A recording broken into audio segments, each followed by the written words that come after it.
कभी सुना है ऐसा होते कि बाबा की ऊदी ही काम नहीं करे किसी के ऊपर? नहीं ना। पर अगर बाबा की ऊदी भी किसी के शरीर पर काम नहीं करती है तो ऐसा क्यों होता है? इसके पीछे भी एक कारण है। अब ये जो डिवोटी हैं, इनकी ना शादी तय हो गई थी। बहुत अच्छे घर पर शादी तय हो गई थी और जो इनके जीवन साथी थे होने वाले, उनके साथ इनकी इंगेजमेंट हो गई और इंगेजमेंट के 1.5 साल बाद इनकी शादी होनी रखी थी। ये एकदम टिपिकल साई डिवोटी और इनको देखते हुए वो भी ना मतलब थोड़ा थोड़ा बाबा में ध्यान लगाते थे या थोड़ा बहुत बाबा की तरफ उनका खिंचाव हो रहा था। अब क्या होता है ना कि 1.5 साल के बाद इनकी शादी होने वाली थी और अभी इनके इंगेजमेंट हुए लगभग 6-6.5 महीने हो गए थे। इन 6-6.5 महीनों में इनकी बॉन्डिंग बहुत स्ट्रॉन्ग हो गई थी और इनके जो फियांसे थे वो इनके घर आया करते थे। प्रॉपर इनके मम्मी पापा के साथ मिलना जुलना बात करना, ये भी कभी कभी उनके घर चली जाया करती थी। शादी इतने देर से तय करने के पीछे का कुछ रीज़न था कि जो इनके फियांसे के बेहद करीबी कोई उनकी सिस्टर या जो भी थे वो ना विदेश पढ़ने के लिए गए हुए थे और वो वापस आते ना उसके बाद ही शादी होती, तो बस उसका इंतज़ार किया जा रहा था। एंड आपको ये एक्सपीरियंस सुनने के बाद लगेगा ना कि not only sometimes but always everything that happens around makes a sense। तो इनके जो फियांसे हैं ना वो इनके साथ बहुत अच्छे से रहते थे। ये लोग बहुत बहुत खुश थी कि एक बहुत अच्छी लाइफ स्टार्ट होगी। बट मैंने वही बोला ना कि ऊदी को बेअसर होते आपने देखा है क्या कभी? इनके हाथों में ना एक दिन हल्की सी खुजली होनी शुरू हुई और वो खुजली इतनी बढ़ गई ना, पता नहीं किसी चीज़ ने काटा होगा या कुछ होगा कि उनके लेफ़्ट हैंड जो है ना आधे हाथ में वो खुजली और अजीब सा खून सा एक बहुत अजीब सी चीज़ हो गई। डर्मेटोलॉजिस्ट के पास गई तो डॉक्टर ने उनको एक ऑइंटमेंट दिया, वो लगा रही हैं, वो ठीक नहीं हो रहा है। बाबा की ऊदी लगातार ले रही हैं, वो ठीक नहीं हो रहा है। और अचानक से 2 दिन के अंदर ये हुआ था। तीसरे दिन उनके फियांसे उनसे मिलने आए तो वो उनका हाथ देखकर वो भी परेशान हुए कि ये क्या हुआ। तो उन्होंने अच्छे डर्मेटोलॉजिस्ट को कॉल करा और बोला अब यहाँ नहीं, अब तुम वहाँ चलो, अब वहाँ हम दिखाएंगे। तो कुछ इस तरह से ना उन्होंने इनका बहुत ध्यान रखना शुरू किया, बहुत ज़्यादा। और इधर ये भी बाबा की ना ऊदी ले रही हैं, सुबह शाम बाबा की ऊदी जल का खाना, बाबा का प्रार्थना, अब तो प्रेयर रिक्वेस्ट में भी डलवाना, सब कर रही हैं। मगर वो हाथ का जो पेन है ना वो ठीक नहीं हो रहा है, बल्कि और लग रहा है ना कि हाथ एकदम अजीब सा खून सा और क्या तो हो गया है, जैसे कुछ चीज़ें निकल रही हैं, कुछ समझ ही नहीं आ रहा है कि हो क्या गया है। तो ये ना बहुत परेशान थी, बहुत ज़्यादा। और इनके एक क्या हुआ ना कि इनके फियांसे को ना बाबा की इन्होंने एक दिन बहुत रोई बाबा के पास कि बाबा क्या मैं कभी ठीक नहीं होंगी? तो जिस दिन ये बहुत रोई ना, और आपको पता है इस तरह से करते करते करते करते 6 महीने बीत गए थे और शादी को अब 6 महीने बाकी थी और इनका हाथ जो है ना वो एक बहुत सीरियस टर्न लेता जा रहा था कि ये क्या हो रहा है पता ही नहीं। तो इन्होंने बाबा से कहा बाबा मैं क्या कभी ठीक नहीं होंगी? ये खूब रोई ना।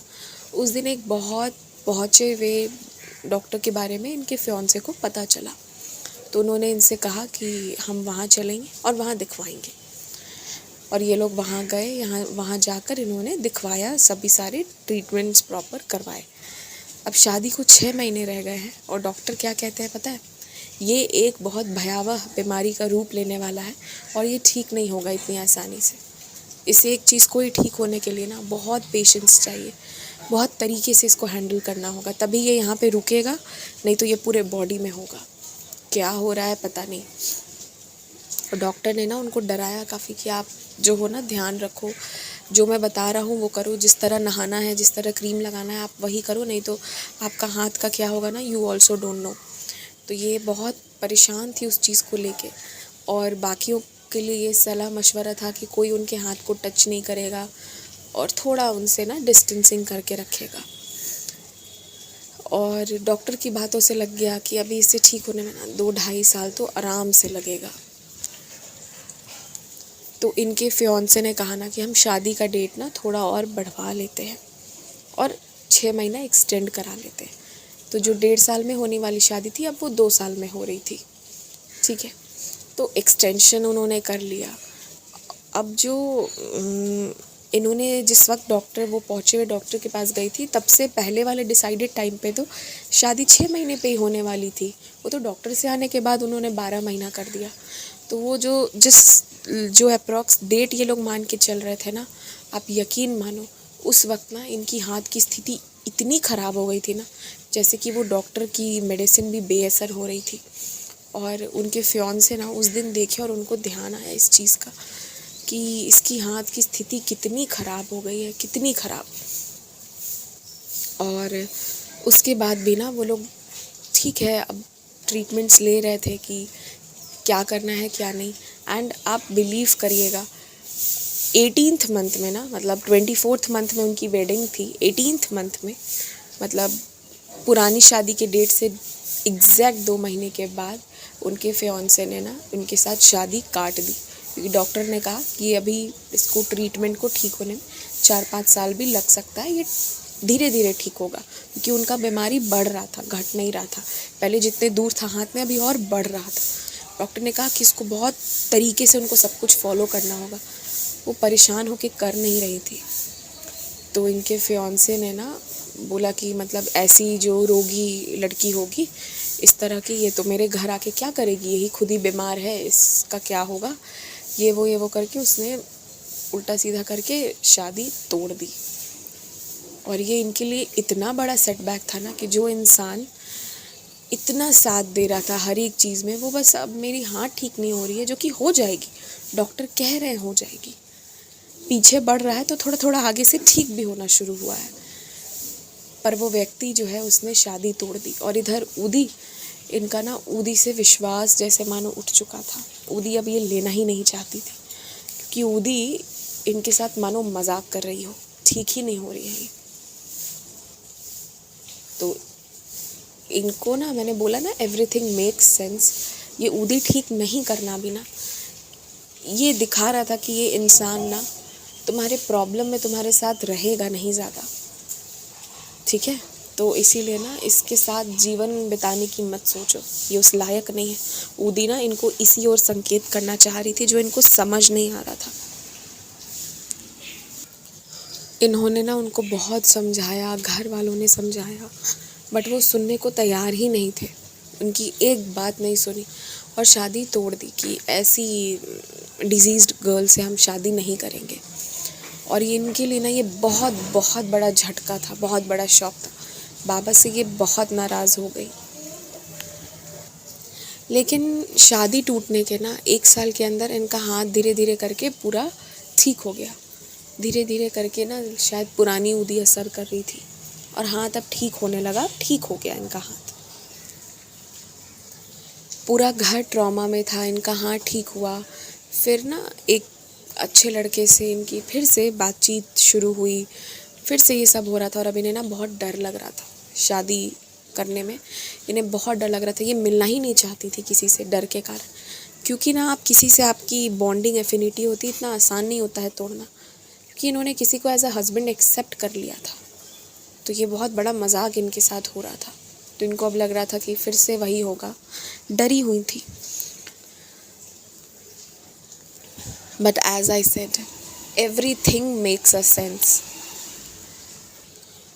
1 साल के बाद उस लड़के के बारे में थ्रू समवन किसी दूर दूर से घूमते घामते, मतलब ज़्यादा दूर भी नहीं, ऑफ कोर्स कुछ कॉमन लोग थे जिनसे पता चला ना उस लड़के का, जब वो 5th-6th क्लास में था ना तब से किसी लड़की से दोस्ती थी, और जब वो 8-9 में था तब से वो उस लड़की के साथ रिलेशनशिप में था, और वो ना उसके साथ बतौर एज अ वाइफ पहले से रहता था।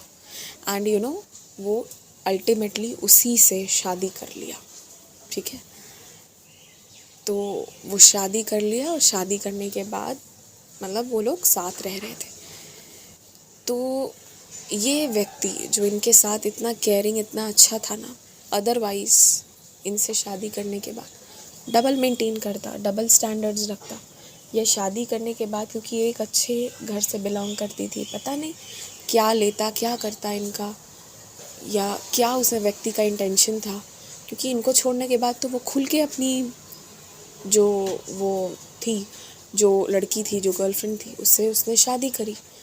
और ये सुनने के बाद ना इनका दिमाग ना ऐसा लगा कि ये सब जो भी चीज़ें चली हैं क्या हो गया, पर ना इनका डर ख़त्म हो गया उस दिन के बाद कि नहीं ठीक है, अब तो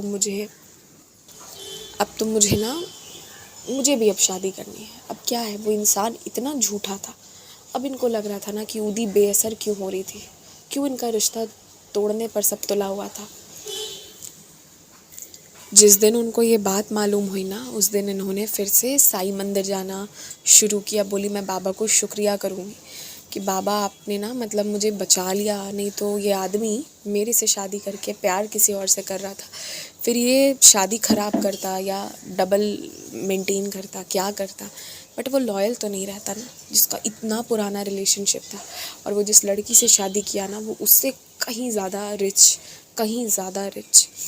तो इसीलिए वो शुरू से उसको पकड़ के रखा होगा या जो भी रहा होगा, मतलब इतना डिफरेंस फिर भी ये चीज़ थी। तो ये समझ गई कि वो लड़का ना पैसे के लिए ही बस इनके साथ जो भी कर रहा था वो कर रहा था। तो इन्होंने उसे छोड़ा और अपना जो है लाइफ आगे अपने हिसाब से करने का सोचा कि नहीं, मैं नई शुरुआत करूँगी, मैं मिलूँगी उस लड़के से। और ये बाबा का आशीर्वाद लेने के लिए गई। आपको पता है, जब ये मंदिर गई ना, हाँ, तो इनको ना पंडित जी ने बुलाया, पूछा 1 साल से ये कहाँ थी, क्यों मंदिर नहीं आई। तो इन्होंने सभी सारी घटनाएं बताई। पंडित जी के आंखों में भी आंसू थे कि मतलब बताओ कैसी क्या चीज़ें होती। फिर पंडित जी ने ना इनको एक बॉटल पकड़ाया, बोला ये बॉटल याद है। तो उन्होंने कहा अच्छा, ये तो मेरा ही मॉइस्चराइज़र है, पर ये यहाँ क्या कर रहा है। पंडित जी ने कहा आप फ्रीक्वेंटली निकाल के हाथ में लगाती थी, क्यों लगाती थी नहीं पता, पर आप लगाते रहती थी।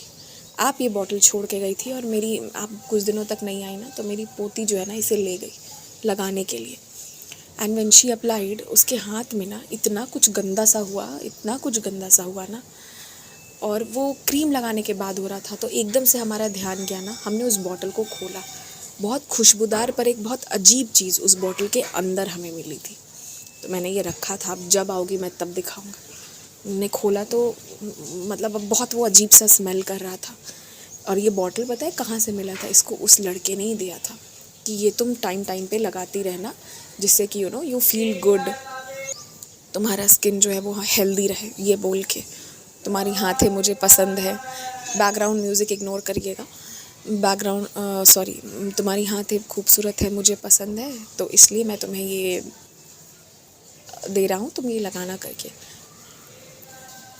So now everything made sense. वो व्यक्ति ना सीधे मुँह इन्हें मना नहीं करना चाहता था, तो ऐसे ऐसे करके उसने गेम प्ले किया, इनको इतनी कष्ट दी। इतना घटिया इंसान से बाबा ने ना इनको बचाया। She was so thankful. और वो लड़की, वो जो छोटी बच्ची थी ना, वो उसका तो 3-4 दिन में ही वो हाथ ठीक हो गया था, उसको कहीं नहीं जाना पड़ा। उदी ने सब कृपा करी। पर पंडित जी को ना शुरू में लगा कि पता नहीं वो क्यों ऐसे करके गई। तो पंडित जी ने वो बॉटल संभाल के रखे थे। उन्होंने अपने आँख से देखा, बॉटल है जो बहुत प्यार से किसी ने दिया था, इनको लगता था, तो ये बहुत प्यार से उसे रखती थी। सो दिस हैपेंड एंड उस दिन के बाद इनको लगा दुनिया में बहुत तरह तरह के लोग हैं, we need to be careful. अब मैं ना इस पे और ज़्यादा कुछ बोलूँगी नहीं, मैं आपको बोलने के लिए छोड़ती हूँ। आप कमेंट सेक्शन में अपना व्यू लिखना। और अब मैं कुछ नहीं बोल रही, मैं बस इतना जानती कि मेरे बाबा की लीला के आगे कुछ नहीं है। Baba is Baba, he is supreme. जय साईं राम।